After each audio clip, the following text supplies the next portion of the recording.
Agora vamos mudar de assunto, vamos para a nossa entrevista. Quero trazer aqui um tema. Ele vai falar também sobre o estado de saúde do presidente Lula, mas antes, vamos puxar um pouco sobre um tema que está em discussão aí em Brasília e também nas redes sociais. A gente tem a reportagem, ou não, Lari, sobre esse assunto, para a gente trazer aqui o senador Randolfo Rodrigues, sobre partidos, né, que veem eleição como avanço de caixa 2, compra de votos e infiltração de facções.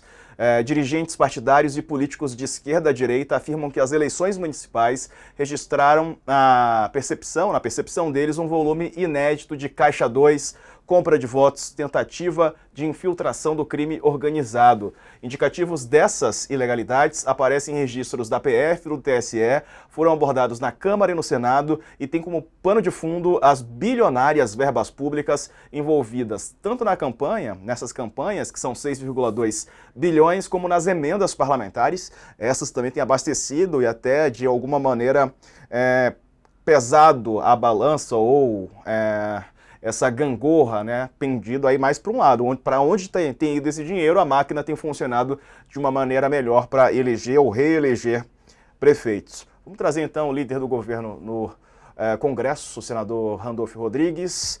Seja bem-vindo, senador, boa noite para o senhor.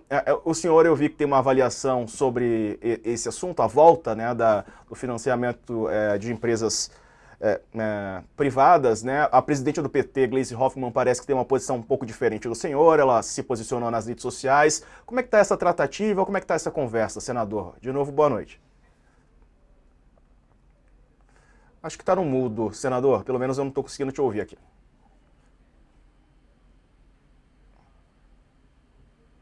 Agora sim? Agora sim, vamos lá, boa noite. Pronto, de novo agora. Então, Diego, Sakamoto, Raquel, enorme alegria estar com todos vocês e com a audiência do All News daqui deste fim de tarde em Macapá, início de noite aí pelo restante do Brasil. A minha opinião, posição sobre esse tema, eu já externei, Diego, em mais de uma vez que já fui consultado pela imprensa. Eu respeito o debate que está sendo, que deve vir a ser travado no interior do meu partido e eventuais posições, mas eu quero travar no partido e com a sociedade o debate sobre a natureza do financiamento de campanha. Olha, Diego, eu falo isso com a autoridade de quem há 8 anos foi um dos principais defensores da adoção do financiamento exclusivamente público de campanha. Eu apoiei, naquela época, em 2016, a ação da Ordem dos Advogados do Brasil, que visava declarar o financiamento privado de campanha inconstitucional. Mas nós temos uma experiência de pelo menos 8 anos do financiamento exclusivamente público. Já passamos por pelo menos 3 eleições à luz do financiamento público. E no meu entender, no meu sentir, a experiência de financiamento exclusivamente público fracassou. Fracassou, porque qual era a ideia do financiamento público? Era garantir paridade de armas, era garantir que aquele que é desprovido de recursos tenha a mesma condição de disputar uma eleição daquele grande milionário, né? Isso não ocorreu.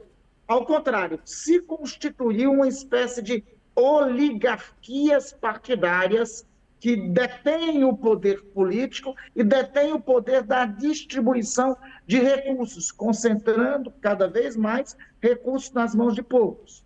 O sistema político brasileiro não melhorou em decorrência disso. Ao contrário, continuou tendo deterioração e um dos principais argumentos, que era o fim do Caixa 2 com esse Instituto de Financiamento Público, não ocorreu. Ao contrário, o Caixa 2, no meu entender, acabou fortalecido.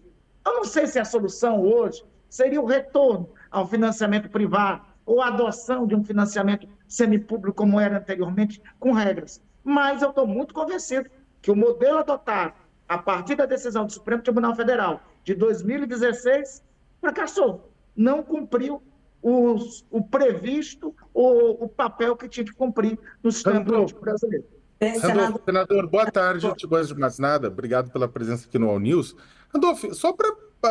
Eu entendo a sua discussão, também estou acompanhando, né? Conversei com 2 ministros do Supremo Tribunal Federal que inclusive, meio que se arrependeram da decisão, né? Não falaram isso textualmente, mas eu entendi da entrelinha deles.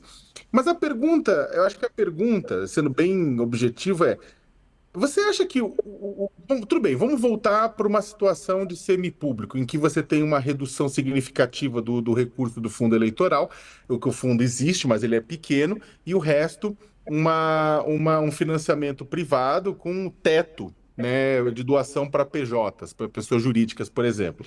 Só que você acha que o atual Congresso Nacional aceitaria reduzir o tamanho do fundo eleitoral e não criar um monstrengo do tipo 5 bilhões de fundo eleitoral, mais o financiamento privado de campanha? O estágio de não concordar, o Congresso da época, 2016, também não concordava com a mudança do sistema público, lembra? Porque eles queriam a manutenção do sistema privado, né? A decisão acabou vindo por outras vias a partir da declaração de inconstitucionalidade da parte do Supremo Tribunal Federal, né? Eu acho que o Congresso, o atual parlamento, tem posições diferentes, até no âmbito da centro-direita. Porque, veja, eu tenho ouvido muitas opiniões de parlamentares influentes do Congresso, que não se satisfazem, sobretudo com eu vou chamar assim, com a oligarquização, com a oligopolização dos recursos públicos controlados por uma cúpula partidária. E o advento do sistema público, o que foi que deu luz no Brasil? Ao controle de parcela significativa do orçamento público, você acabou de destacar, 5 bilhões de reais, na mão de cúpulas partidárias. Alguns partidos, no caso do PT, por exemplo, é um partido orgânico, tem uma trajetória, tem um processo de debate, mas essa não é a regra do sistema político brasileiro. No sistema político brasileiro, via de regra, há um processo de cúpulas partidárias que acabaram sendo mais empoderadas por conta disso. Então, eu acho que mesmo no âmbito do Congresso Nacional, há divergências em relação a esse modelo. O que eu considero central, Sakamoto, a essa altura, é que esse debate venha a lume. Esse debate tem que ser colocado. A manchete da Folha, que foi lida aqui pelo Diego na abertura, ela é muito feliz. Esta eleição de 2024 foi a eleição do Caixa 2, foi a eleição das facções criminosas atuaram, participaram da disputa do poder político. Eu estou aqui em Macapá, Sakamoto. Teve candidato aqui, nessas eleições, que teve pedido de prisão por parte do Tribunal Regional Eleitoral, não foi por compra de voto, não. Foi por atuação em facção. Teve bairro aqui em Macapá que candidato adversário daqueles que tinham identidade com a facção não podia entrar. Então, estou falando aqui de Macapá, mas estou falando de uma realidade que você já conhece há muito tempo, no Rio de Janeiro, em São Paulo, e em muitos outros lugares. E foi a eleição do Caixa 2, e foi a eleição da atuação das facções, e foi uma das eleições onde essa ação do crime, de todas as formas, assim mencionadas, foi mais explícita. Então, o modelo precisa ter uma reflexão e precisa de mudança.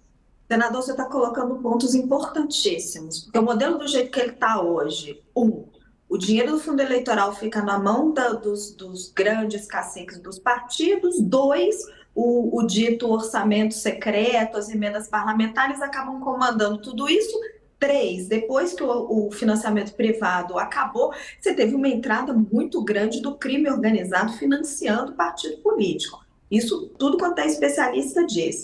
Agora, o financiamento privado, ele acabou lá atrás por conta da questão do Caixa 2, certo?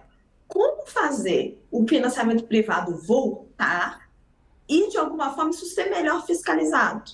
Porque a gente não pode voltar com o financiamento privado e voltar com o problema. Esse é o grande dilema que nós temos que juntos resolver. O parlamento e a sociedade, eu diria até o Supremo Tribunal Federal também. Sakamoto lembra que debateu alguns ministros que votaram de uma forma anteriormente hoje, viram, assim como eu parto, o pressuposto que eu parto desse debate é de mim mesmo, que era, há 8 anos, um dos principais defensores do advento do financiamento público, né? Com a fórmula alternativa, com a mediação, essa resposta não tem, mas acho que nós temos que encontrar um modelo semipúblico, com teto para financiamento privado, é uma alternativa que era anteriormente, talvez estabelecendo mais regras. Mas veja, o modelo atual, ele tira 5 bilhões de reais do orçamento público. O déficit primário de outubro foi graças ao financiamento eleitoral. O modelo atual tira 5 bilhões do financiamento do orçamento público. Se esse modelo tirar 5 bilhões, mas criasse condições de paridade para o sistema político, seria pelo menos assim, é o preço. Mas não criou condições de paridade, ao contrário, criou uma oligarquia a mais, criou uma diferenciação a mais. Existe agora a casta dos beneficiados e apadrinhados pelas cúpulas partidárias, que são aqueles que acabam sendo eleitos. Ou seja, não só não melhorou, como criou mais uma casta no processo político-eleitoral. Então, o modelo não deu certo. Se o modelo... Tem aquela velha frase do Einstein, né? Estupidez é você insistir nas mesmas formas e querer que se tenha resultados diferentes. Nós estamos passamos agora pela terceira eleição à luz do financiamento exclusivamente público. Eu acho que já temos experiência de sobra para saber que o modelo não deu certo. Revisar o modelo, debater novas formas de modelo, interlocutando com outros atores, criando mais regras, é o que eu considero e argumento que é fundamental.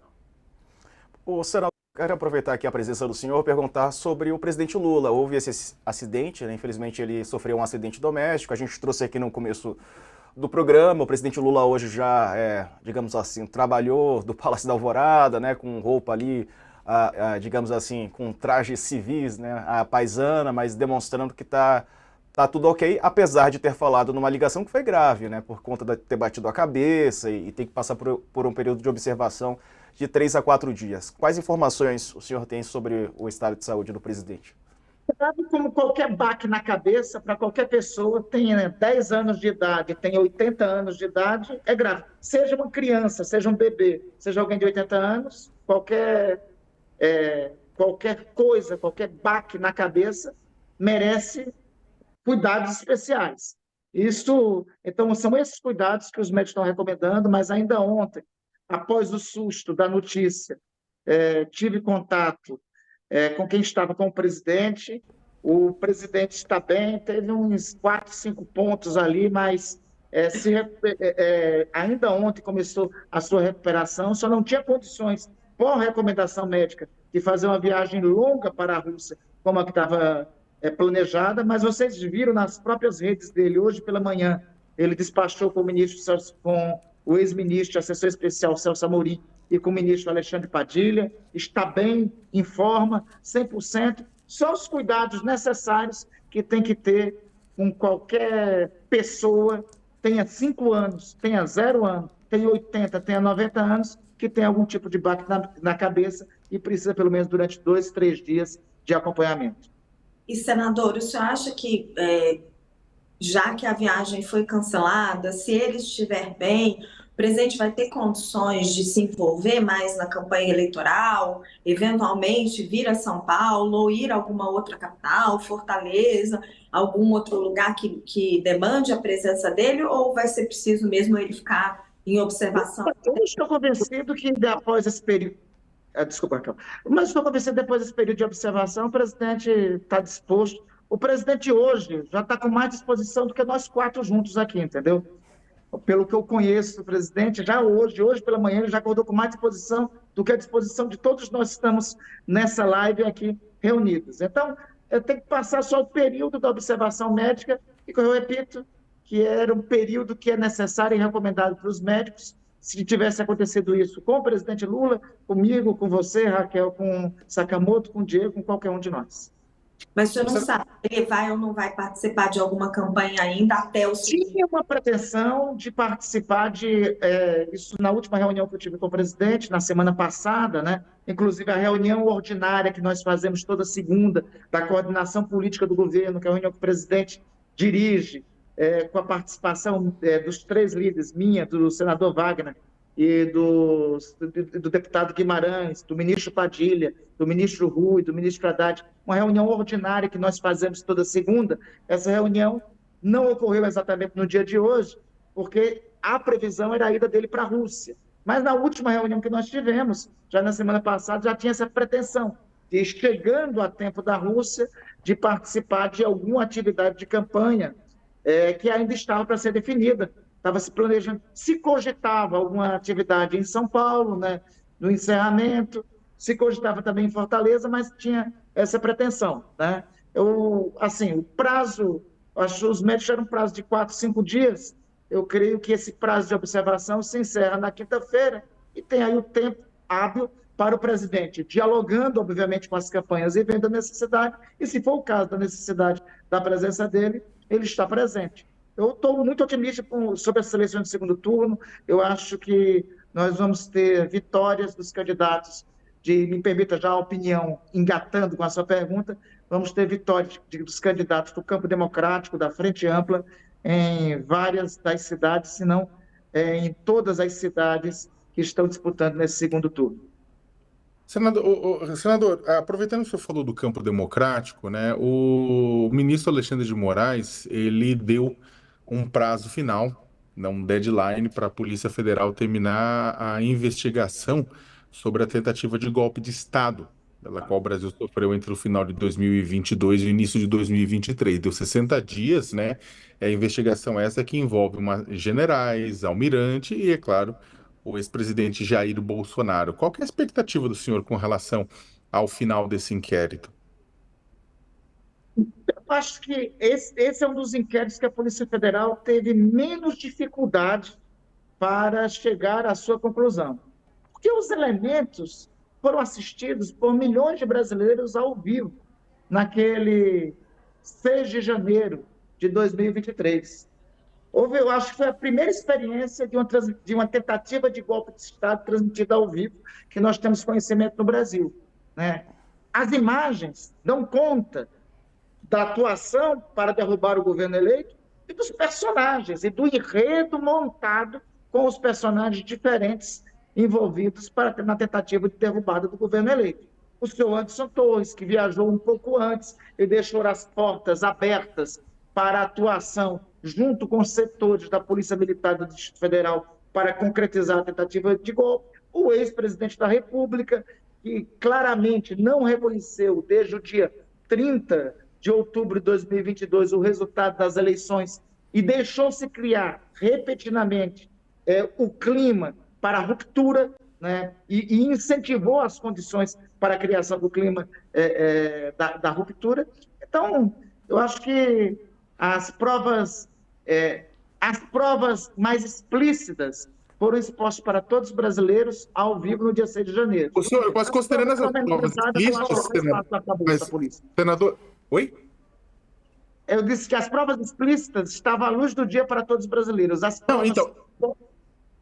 Mas exatamente essas provas explícitas colocar, desculpa, é o delay, assim, a gente acaba interrompendo, claro, perdão. Mas essas provas explícitas, né, o senhor acha que há material suficiente para indiciar o presidente Jair Bolsonaro? As provas explícitas já seriam material. As provas pormenorizadas, resultado das buscas e apreensões que tiveram nas ações da Polícia Federal ao longo do tempo, dos depoimentos recolhidos de diferentes autores, do ajudante de ordem do presidente, do senhor Cid, as provas colhidas nas buscas e apreensões do senhor Anderson Torres, as provas pormenorizadas, eu acho que isso é material cabal para eventual indiciamento e para eventual ação penal contra o ex-presidente e todos os demais que participaram desta cena. Senador, o senhor disse que está esperando vitória dos candidatos da Frente Democrática na maior parte das capitais. E a gente observa mesmo, tem muitos candidatos, principalmente do PL ali, de extrema-direita, e está se formando apoios aos candidatos de centro, muitos do MDB, para fazer frente a essa extrema-direita. Só que alguns desses candidatos, a gente pega o exemplo do Fuad Noma aqui em Belo Horizonte, eles querem se manter de centro. O Fuad Noma chegou a dizer para nós aqui que não quer o presidente Lula na campanha. Ainda assim, o senhor enxerga as vitórias desses candidatos como uma vitória do governo? Como uma vitória da Frente Ampla, porque eu quero reiterar, Raquel, que a Frente Ampla ela não pode ser episódica. Frente Ampla para defender a democracia ela não era um lugar circunstancial de 30 de outubro de 2022 e se encerrou ali. Em épocas de ameaça à democracia, Frente Ampla é estratégica e não tácita, não tática. A vitória do Fuad aí na vossa Belo Horizonte é uma vitória da Frente Ampla, é uma vitória das forças democráticas, independente da posição. As posições eventuais que tenham a ser tomadas para 2026 são outras, é outra coisa. A grande vitória estratégica de nossa geração, de nossa missão histórica nesta quadra histórica, é a vitória de candidatos do campo democrático. Acredito que isso vai se concretizar em Belo Horizonte, eu acredito que isso se concretizará em Fortaleza, eu acredito que isso está muito perto de se concretizar aqui na minha próxima, quase vizinha, Belém do Pará, com a vitória do candidato do MDB, com a vitória do Igor. Eu acredito que tem chance enorme de vitórias desse tipo, por exemplo, em Cuiabá. Eu acho que tem. Isso está muito perto de se concretizar com a vitória de um candidato do Progressistas, em João Pessoa, na capital da Paraíba, sobre um dos mais notórios representantes do negacionismo e do extremismo, e do extremismo fascista que tomou conta do Brasil durante 4 anos, que é o ex-ministro da Saúde. Então, eu estou muito confiante e muito seguro que os principais ícones representantes da extrema-direita serão, se Deus quiser, derrotados no próximo domingo.